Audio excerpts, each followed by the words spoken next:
Hello, আসসালামু আলাইকুম।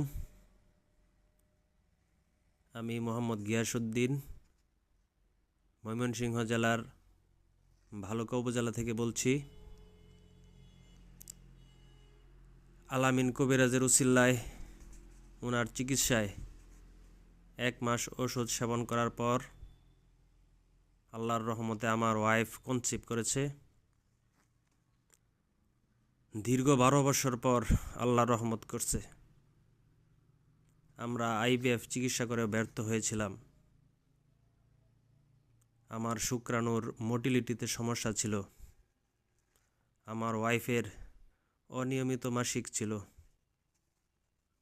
তারপর টিকটকে একদিন আলামিন ভাইয়ের চিকিৎসার নিউজ দেখে ওনার চিকিৎসায় আল্লাহ আমাদের খুশি করছে। আপনারা যারা নিঃসন্তান দম্পতি আছেন তারা আলামিন ভাইয়ের চিকিৎসা নিতে পারেন।